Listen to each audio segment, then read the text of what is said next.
है जो हमारे आसपास है, जो हमारे शरीर में घुस करके हमारे अंदर के शैतान को जगाता है। अब है एंटीबॉडी, यानी कि हमारे शरीर का शैतान जो हमारी रक्षा करता है। समझ रहे ना? हमारे महादेव हैं, हाँ, बहुत भोले हैं, हाँ। एक रूप।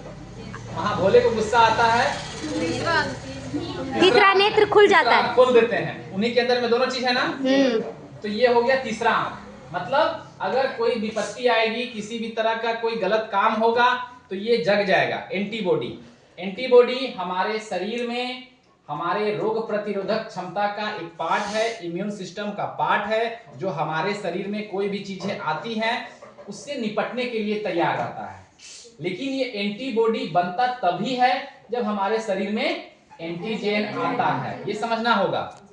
जब तक हमारे शरीर पे हमला नहीं होगा, जब तक हमारे शरीर में बैक्टीरिया वायरस नहीं आएगा, तब तक उसका एंटीबॉडी तैयार नहीं होगा।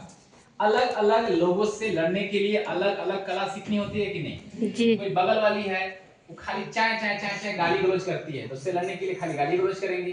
कोई पीछे वाला है, वो पत्थर चलाता है, तो उससे लड़ने के लिए पत्थर चलाना सीखेंगे, है ना? अलग अलग तरह के दुश्मन से लड़ने के लिए अलग अलग क्वालिटी आती है ना? हम लोग गाली गलौज भी सीख लिए हैं, पत्थरों फेंकने के लिए सीख लिए हैं, लाठी चलाने के लिए सीख लिए हैं, गोलियों चलाने के लिए सीख लिए हैं, थनों करने लगे। नहीं समझ रहे बात को? नहीं। जिस जिस तरह की समस्या हमारे शरीर में आएगी, उस तरह की समस्या हमारे शरीर में डेवलप होगी। तो ये डेवलप कब होगा? जब एंटीजन आएगा। ठीक है। तीसरा है RH फैक्टर। इसका दो ही है कि RH फैक्टर जो है डी एंटीजन, अगर पॉजिटिव है तो डी एंटीजन है, नेगेटिव है तो डी एंटीजन नहीं है।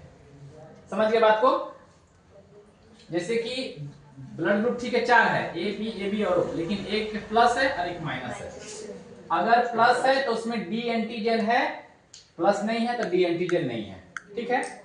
अब हम लोग क्या करेंगे, अलग अलग तरह के ब्लड ग्रुप पे डिस्कशन करेंगे और उसको जो है हम लोग जानेंगे कि किस तरह से पता करेंगे कौन ब्लड ग्रुप किस में जाएगा, कौन ब्लड ग्रुप किस में नहीं जाएगा। ठीक है। इसको ये तरफ दो।